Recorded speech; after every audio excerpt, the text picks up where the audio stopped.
आजचे important current अफेअर्सचे topic बघू. पहिला GS3मधून आहे इंडियन इकॉनॉमी. आता ह्या आर्टिकलमध्ये काय दिलेलं आहे की आपलं जे मॅन्युफॅक्चरिंग सेक्टर आहे आणि त्याचा एक आपला इंडेक्स येतो, इंडेक्स ऑफ इंडस्ट्रियल प्रोडक्शन लक्षात ठेवायचं आहे. IIP म्हटलो आपण. त्याच्यात आपल्याला सर्च झालेलं किंवा वाढलेलं आपल्याला दिसतो आहे 6.7%ने. ही गोष्ट लक्षात ठेवायची. मग त्याच्या मागचे रिझन्स काय तर खाली दिलेले की आपलं जे मॅन्युफॅक्चरिंग सेक्टर आहे ते आपलं ग्रोथचं इंजिन आहे.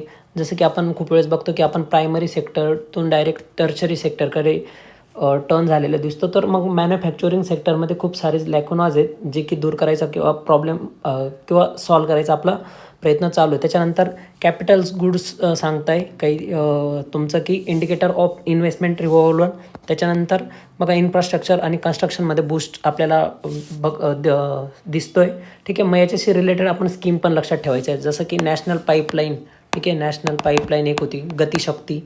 ठीक आहे. म्हणजे जर प्रश्न आला तर आपल्याला या स्कीम नोट करता आल्या पाहिजे. गतिशक्ती अशा साऱ्या लक्षात ठेवायचे आहे. त्याच्यानंतर मायनिंग इलेक्ट्रिसिटीचं पण आपण सर्च दाखवलेलं आहे.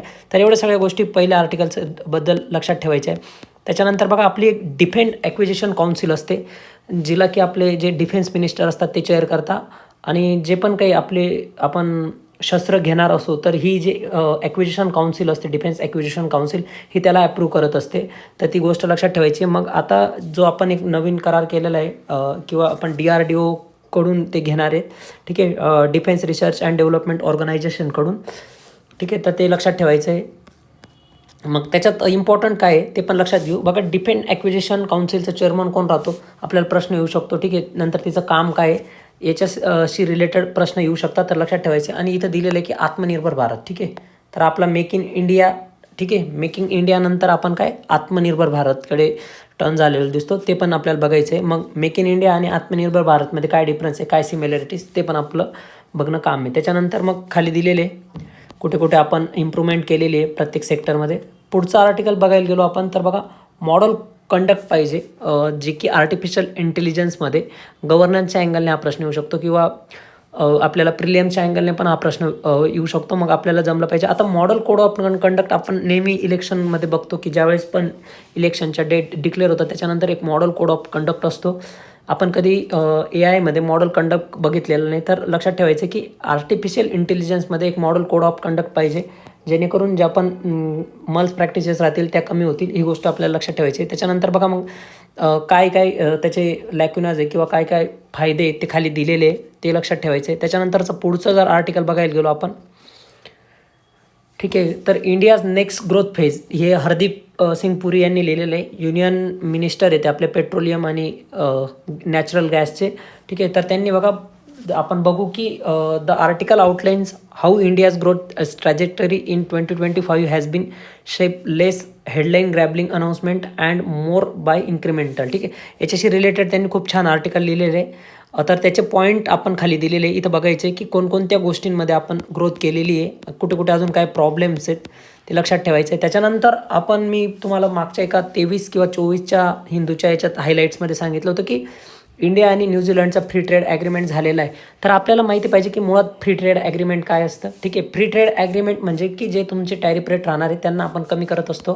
ठीक आहे. की काही वेळेस आपण 0 पण करतो, पण नॉट नेसेसरी की फ्री ट्रेड म्हणजे ट्रेड घेणंच नाही असं नाही म्हणत त्याला. ते पण लक्षात ठेवायचं आहे. प्रश्न प्रिलियम्सच्या अँगलने आपल्याला असा येऊ शकतो की फ्री ट्रेड ॲग्रीमेंट म्हणजे 0 इम्पोर्ट ड्युटी. तर तसं नाही आहे, कमी केली जाते, 0 पण केली जाते. लक्षात ठेवायचं. मग त्याचे फीचर्स काय काय तर इंडियन एक्सपोर्ट जो राहणार आहे त्याला 0 ड्युटी राहणार आहे. त्याच्यानंतर आपल्याला न्यूझीलंडचं मार्केट ॲक्सेस होणार आहे. त्याच्यानंतर FDI सुद्धा वाढणार आहे. लक्षात ठेवायचं आहे. नंतर जर सेक्टर वाईज विचार करायला गेलो तर जे पण आपले लेबर इंटेन्सिव्ह सेक्टर्स आहेत त्याच्यात हा फायदा होणार आहे आपल्याला. त्याच्यानंतर सर्व्हिस सेक्टरला पण फायदा होणार आहे. ह्या गोष्टी लक्षात ठेवायचे. आणि याचे मग प्रॉब्लेम काय आहेत किंवा निगेटिव्ह काय आहेत तर बघा खाली दिलेले आपण की इंडियाच्या दृष्टीने का हा थोडा हार्मफुल FTA आणि न्यूझीलंडच्या दृष्टीने ते पण लक्षात ठेवायचं आहे. आणि आपण आपला जो म्हणजे कोर आहे तो आपण हे का करतो आहे की FTA आपले खूप कंट्रीजसोबत झालेले आहे. तर त्याचे बघा खाली दिलेले की ट्रेडचं डायव्हर्सिफिकेशन होतं. त्याच्यानंतर WOच्या व्यतिरिक्तसुद्धा आपण काय करतो, कमिटमेंट्स करत असतो इतर देशांसोबत. त्याच्यामुळे आपण FTA करत असतो. त्याच्यानंतर स्ट्रॅटेजिक आणि जिओ पॉलिटिकल अलाइनमेंटसुद्धा आपली त्या कंट्रीसोबत होत असते. इथं आपण एक घेऊ शकतो की जिओ पॉलिटिकल दिलेलंच आहे तिथं. ठीक आहे. तर पॉलिटिकली आपल्याला त्या कंट्रीशी वेगळे रिलेशन इस्टॅब्लिश करता येतात. IRच्या दृष्टीने सुद्धा लक्षात ठेवायचं आहे. त्याच्यानंतर डोमेस्टिक रिफॉर्म अलाइनमेंट एक कन्सेप्ट असते. मग त्याच्याने काय मेकिंग इंडिया प्रोजेक्ट नंतर आपली प्रोडक्ट लिंक इन्सेंटिव्ह स्कीम झाली, यांना पण याची मदत होत असते. तर एवढ्या गोष्टी लक्षात ठेवायच्या आहे आजच्या पेपरमधील. ठीक आहे, लास्ट वन आहे की इनव्हॅलिडेट ऑल फॉर्म्स ऑफ युनिलॅटरल तलाक. जसं की आपण पाहिलं की ट्रिपल तलाक ॲक्ट आणला होता आणि जो तलाक असं होतं, तर तो तलाक आपण ॲबॉलिश केलेला आहे. तर त्याच्याशी related Benazir Hina versus Union of India case आहे. त्याच्या जजमेंट खाली दिलेलं आहे की नेमकं ह्या केसचा रिलेव्हन्स काय आहे. तर सोसायटीच्या अँगलने आपल्याला GS1 मध्ये हा प्रश्न येऊ शकतो. लक्षात ठेवायचे. धन्यवाद.